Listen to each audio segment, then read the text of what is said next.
Hello, everyone. Thank you so much for joining us here at the 5th International IOHSK Conference. My name is Corey Simmons, and I am a second semester student at Cal State San Bernardino.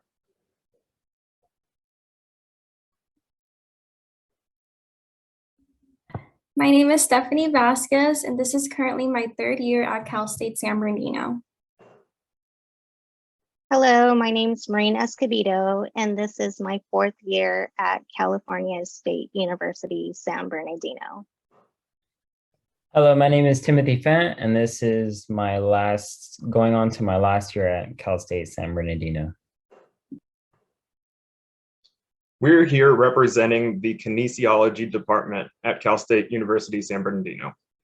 We are here virtually presenting our research critique on Still Outsiders, the inclusion of disabled children and young people in physical education in England. The reason we chose this topic is because our major concentration at Cal State University of San Bernardino is adapted physical education. In this article, the authors recognized that in general education settings, specifically physical education, disabled students are experiencing exclusion in class and in their day-to-day life.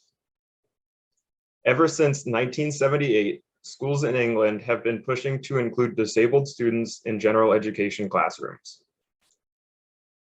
The purpose of this study was to explore the experiences from 3 different groups who all are related to the topic of inclusion of disabled students in physical education classes to find if exclusion in the classroom is still occurring. Okay, so to begin, in this research, we had a total of 3 groups interviewed.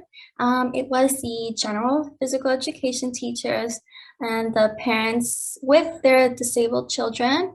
And the last ones that were initially interviewed were the ITT, which are known as the initial teacher trainers. These interviews were hosted through Skype or FaceTime. The question that was given to all was, what was their personal experience in the PE classroom, whether them being the parent seen from the outside view or the actual child themselves or the educator. Go ahead and go to the next slide, please. For the parents, the interviews were held through a focus group, and within this focus group, there were many concerns brought up, including one child stating, "I love playing football, but at school I don't, because when I'm on the field, no one passes to me. They ignore me because they think I'm rubbish because of my legs." What I would like to say about this is that they were finding that each student did have an exact experience just like that. And so they were saying there is a lack of inclusivity towards all. Go ahead and go to the next slide. For the PE teachers, they had polls, and within these polls, they found that the teaching professionals were unprepared for including disabled children. Go ahead and go to the next slide. In the last process of the interviews, the ITT researchers were wanting to show a willingness to better equip prospective PE teachers with the skill set, knowledge, and confidence to effectively include disabled children in PE sessions.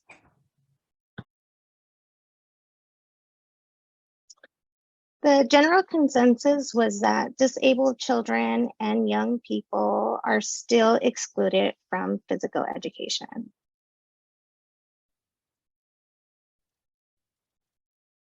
Conclusion: all participants desired significant change while focusing on a long-standing historical barrier to successful teaching practices. And even though they were aware that significant change often happens gradually, they could still provide thoughtful answers to problems that they believe to be important. Teaching experts urged that ITT for PE should be changed to enable aspiring teachers to see how SEND schools operate. They claim that making this mandatory would increase the visibility and significance of children with disabilities in this field. A more inclusive educational agenda that puts the opinions, interests, and recommendation of individuals with disabilities is necessary. It would be most successful if the plan intervention was substantially influenced by the actual experiences of impaired individuals. It would also be helpful to get opinions from seasoned physical education instructors in special education facilities. Before being broadly implemented, such an intervention should first be piloted and critically assessed. Effective inclusion in physical education can only be realized when new instructor practices undergo relaxive transformation. These results make it very evident that mandatory ITT has to be changed to enhance the participation of impaired students in physical education in English schools. Such intervention shouldn't be led only by professionals who are not handicapped, but by those that have also experienced a disability firsthand. There is a great potential in differently abled children and all children alike, and there ought to be some instances where either party is treated unjustly. There ought to not be, sorry. So our critique for this research was that there were only 34 participants within 3 different groups that were interviewed in a 2-year span. Since this research was set for all of England, they should have made a bigger pool of people interviewed and more groups instead of the disabled students, the teachers, and the ITT that was explained earlier, such as adding the other students' input and the administration of the schools.